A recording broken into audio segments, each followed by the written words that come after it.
Question number 11 देखिए, इसके लिए भी लिखेंगे दिए गए असमीकाओं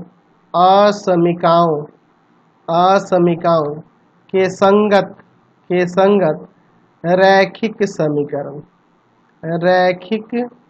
समीकरण। चलिए, तो क्या हो जाएगा यहाँ पर 2x plus y equal to 4, x plus y equal to 3, और तीसरा हो जाएगा आपका 3 है ना ये, और तीसरा हो जाएगा 2x minus 3y equal to 6। चलिए, अब तीनों के लिए हमें इसका हल देखना होगा, कम से कम इसके दो हल देखना होंगे। थोड़ा पास में कर लेते हैं क्योंकि उधर हमें ग्राफ भी तो बनाना है। चलिए देखते हैं, यहाँ पे हो जाएगा इतना में।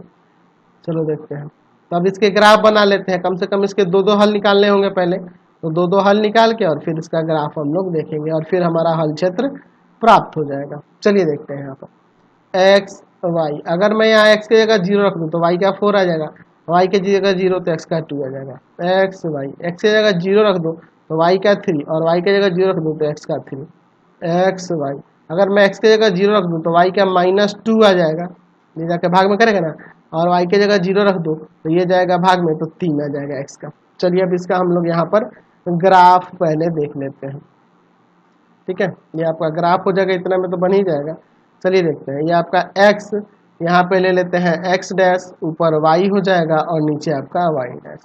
कितना 4 तक है ना, हाईएस्ट है 1 2 3 4, काफ़ी है, 1 लिखने की जरूरत नहीं है, 2 3 4। अब बच्चे थोड़े हैं यार, -1 -2 है ना, काफ़ी है इतना। चलिए, x का 0 और y का 4, 0 और 4 ये हो जाएगा, फिर अब 2 और 0, x का 2 y का 0, 2 0। अब इन दोनों से होकर जाने वाली रेखा खींच दीजिए। डॉटेड होगी कि डार्क, तो डार्क होगी, तीनों डार्क ही होंगी क्योंकि सब में इक्वल का भी सिंबल है। चलिए, ये हो जाएगा। चलो अगला देखते हैं, इसका समीकरण लिख दें यहाँ पे 2x plus y equal to 4। चलिए अगला देखते हैं, x plus y equal to 3।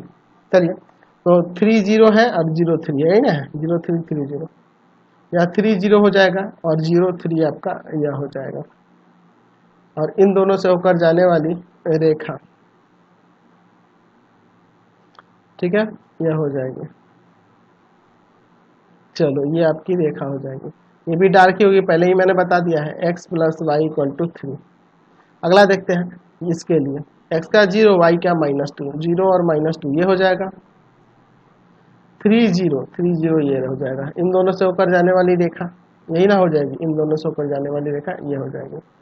चलिए, अब इसको ऐसे खींच देते हैं, और इसका समीकरण 2x minus 3y equal to 6। अब चेक करना होगा कि कौन सा इसका हल क्षेत्र होगा। इसके लिए हम लोग 0 0 ही ले लेते हैं, 0 0 पर असमीकाएं, तीनों असमीकाओं को चेक करेंगे।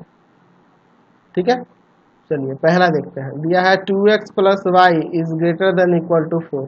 0 रखेंगे तो 2 into 0 plus 0 is greater than equal to 4, है ना। तो 0 क्या बड़ा है या बराबर है 4 के? नहीं, बिल्कुल नहीं, ये असत्य है, असत्य है। चलिए दूसरा देखते हैं, x plus y is less than equal to 3। 0 0 पे चेक करना है, तो 0 प्लस 0 इज लेस देन और इक्वल टू 3, यानी कि 0 छोटा है या बराबर है 3 के, बिल्कुल सत्य हो जाएगा, सत्य है। चलिए अगला देखते हैं, तीसरा जो दिया है आपके पास 2x माइनस का 3y इज लेस देन और इक्वल टू 6। तो 2 into 0 minus 3 into 0 is less than और इक्वल टू 6।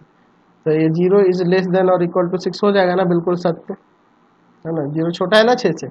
चलिए, तो ये तीनों एक असत्य हो रहा है, बाकी दो को सत्य हो रहा है। पहला असत्य हो रहा है, यही वाला ना है, पहला यह वाला है 2x plus y equal to 4, ये वाला है, तो यह असत्य हो रहा है, यानी कि इसके बाहर, ठीक है, और इसके अंदर इधर की ओर, और इसके भी अंदर, यानी कि यह वाला हल क्षेत्र हो जाएगा। देख रहा ना, इस रेखा के बाहर, क्योंकि ये आपका सॉल्यूशन एरिया नहीं है इसका, फिर इसके अंदर और इसके भी बाहर, ठीक है। चलिए, तो यही आपका सॉल्यूशन हो जाएगा, सॉल्यूशन एरिया ये हो जाएगा आपका, ठीक है, यही आपका हल क्षेत्र हो जाएगा। कोई दिक्कत नहीं है, चलते हैं अगले क्वेश्चन पे। चलिए